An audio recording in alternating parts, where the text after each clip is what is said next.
Swastiastu. Om Awek Namastu Namo Sidam.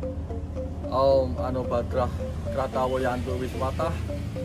Semoga pikiran yang baik datang dari segala penjuru. Anak-anakku yang berbahagia, bertemu kembali dengan Pak Eko untuk bersama-sama belajar pendidikan agama Hindu kelas 1 yang pada saat ini kita akan membahas tentang Dharma Gita. Anak-anak, sebelum kita mulai belajar, tentunya sebagai insan beragama, mari kita berdoa dulu supaya dalam pembelajaran kita nanti bisa bermanfaat dan tentunya mendapatkan anugerah dari Sang Yang Widi Wasa. Pak Eko pandu, kita mulai doa belajar dulu. Mulai. Om Puve Jatuh Brahmano Brahmacari Dharmam Vasanas Tapa Sodatistat Tasmajatam Brahmano Brahmajistam Wiyasca Sarwa Amertena Sakam. Om Anubadrah Kratawayantu Wiswatah. Om Santi Santi Santi. Om. Demikian anak-anak, semoga pembelajaran kita nanti akan bermanfaat. Kita akan memulai pembelajaran ini di materi Dharma Gita. Sebelum kita lebih banyak membahas tentang Dharma Gita, anak-anak saya kira sering mendengar ya istilah Dharma Gita. Pernah kita mendengar ada namanya Utsawa Dharma Gita. Nah, Utsawa itu artinya lomba, Dharma adalah kebenaran, Gita adalah nyanyian. Selanjutnya kalau diartikan adalah lomba tentang nyanyian kebenaran. Nah, sekarang anak-anak akan Pak Eko sedikit berikan tentang pengertian Dharma Gita. Dharma Gita itu berasal dari bahasa Sanskerta. Dharma Gita terdiri dari dua kata, yaitu Dharma dan Gita. Yaitu Dharma dan Gita. Dharma artinya kebenaran, boleh juga sebagai kewajiban. Selanjutnya Gita. Gita itu bisa diartikan suara, ada nyanyian, juga diartikan lagu. Nah, maka dari itu Dharma Gita itu adalah nyanyian kebenaran yang dinyanyikan pada saat upacara keagamaan. Jadi Dharma Gita itu atau kidung-kidung keagamaan itu biasanya dinyanyikan, dilantunkan pada saat mengiringi upacara-upacara keagamaan. Dharma Gita, anak-anak, kembali lagi, merupakan salah satu media kesenian. Karena memang agama kita itu, agama Hindu, itu sangat dekat dengan seni, sangat beriringan dengan budaya. Jadi seni dan budaya kita, umat Hindu itu sangat dekat sekali, bahkan selalu beriringan. Jadi pada saat upacara keagamaan, misalnya Piudalan Pura atau upacara-upacara manusiayatnya, otonan dan sebagainya, sebelum sembahyang, adik-adik, anak-anak dengar ya itu ya, sebelum acaranya itu dimulai sembahyang yang utama, Trisandia misalnya, kan dimulai dulu dengan kidung-kidung suci. Kalau di Semarang, kalau di kota Semarang yang lebih banyak umat Hindu dari Bali, biasanya pakai kidung Wargosari. Nanti di Jawa biasanya juga sering memakai kidung-kidung misalnya Megatro, kidung-kidung misalnya Kinanti, kidung-kidung yang sesuai dengan budaya dan apa itu namanya, kerennya itu lokal jenisnya masyarakat setempat gitu ya. Maka dari itu anak-anak, dengan Dharma Gita maka sama saja kita semua anak-anak Hindu pasti nguri-nguri budaya. Nah, nguri-nguri itu artinya memelihara budaya yang sangat adiluhung. berikutnya jenis-jenis Dharma Gita. Nah, jenis-jenis Dharma Gita itu apa saja? Di Indonesia itu memang sangat kaya dengan budaya, dengan yang namanya seni. Ya, jadi banyak sekali jenis-jenis lagu dari daerah atau kidung-kidung daerah. Ada dari Jawa itu di Jawa Timur, ada Tengger itu di Jawa Timur juga, Jawa Tengah itu ada di Klaten, di Solo itu, di Bali, di Kalimantan, itu banyak sekali. Karena kita umat Hindu yang kebetulan berdomisili di Jawa, ya kita akan sedikit mengenal tentang budaya-budaya atau Dharma Gita yang dikenal di Jawa Tengah juga di Bali. Karena kalau di Semarang ini murid-muridnya ada dari etnis Bali dan juga dari etnis Jawa. Jenis-jenisnya ada Sekar Arit, ada Sekar Alit, ada Sekar Agung. Nah, nanti akan ada pembagiannya.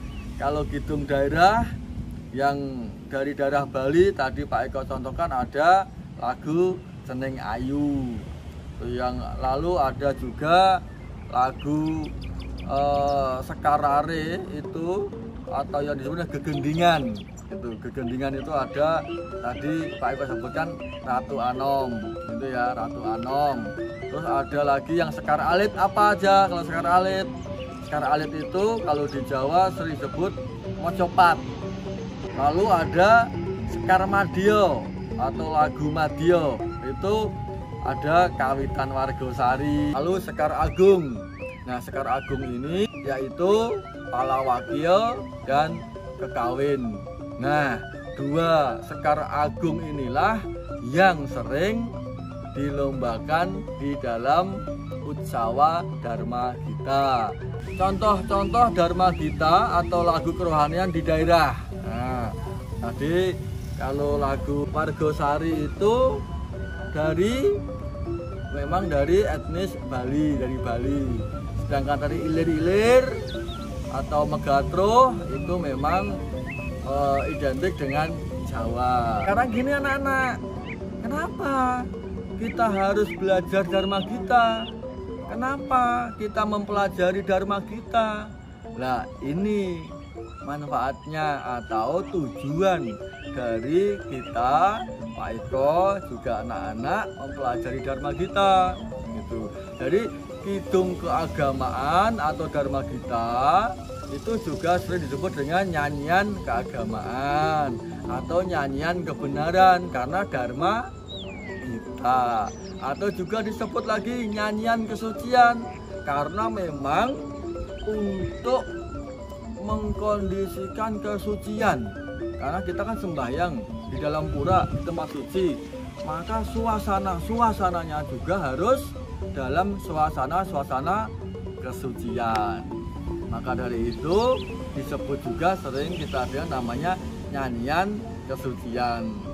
Sehingga melalui Dharma Gita, melalui nyanyian keagamaan, nyanyian kebenaran atau nyanyian kesucian itu, maka Dharma Gita dapat menghayati ajaran agama, mengendalikan diri dari pengaruh adharma, melestarikan budaya sebagai penunjang pelaksanaan niatnya, yaitu untuk mengiringi pada saat kita upacara atau pendeta atau pemangku atau umat melaksanakan upacara keagamaan, misalnya piudalan tadi Pak Eko sebutkan, terus acara-acara keagamaan lainnya, untuk menghaluskan jiwa dan hati. Ini anak-anak penting ini, karena pada saat kita melantunkan kidung maka harus diresapi, dijiwai bagaimana kidung itu menjadikan perasaan kita menjadi hening, menjadi tenang, sehingga rasa kita nanti dalam melaksanakan bakti, menghaturkan, mengagungkan Sang Hyang Widiwasa melalui sembahyang, melalui puja bakti, maka hati dan perasaan kita menjadi hening, tenang, nyaman, dan disitulah letaknya dan pentingnya kita nanti melaksanakan yaitu kekidungan tadi. Ya, Pak Eko contohkan ya, walaupun nanti tidak tentunya tidak sebagus di para penyanyi-penyanyi yang sudah profesional, tapi paling tidak mengenal ya. Ini kira-kira ya lagu ilir-ilir yang sering dinyanyikan di orang-orang Jawa. Lir ilir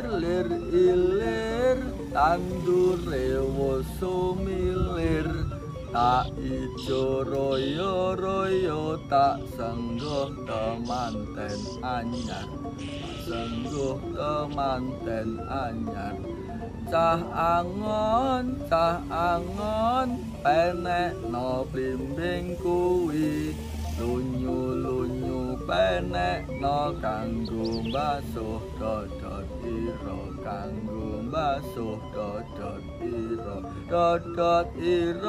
dodot ira kumitir bedahing pinggir, dandamono jumatono kanggo seba mangko sore, kanggo seba mangko sore. Mumpung padang rembulane, mumpung jembar kalangane, ya sora ore.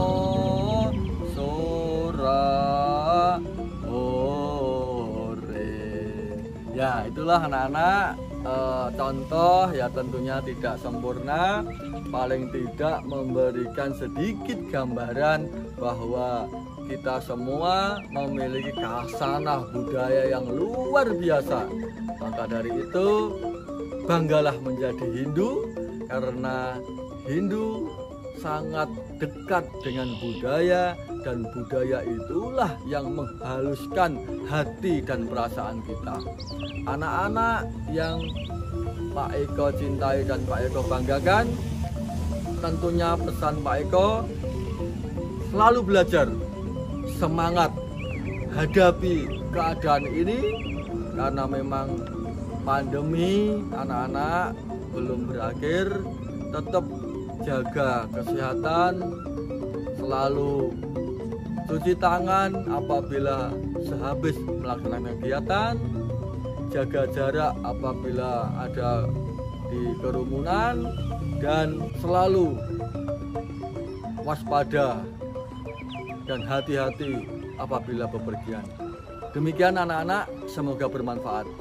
Pak Eko akhiri dengan puja para Masanti. Om Santi, Santi, Santi. Om.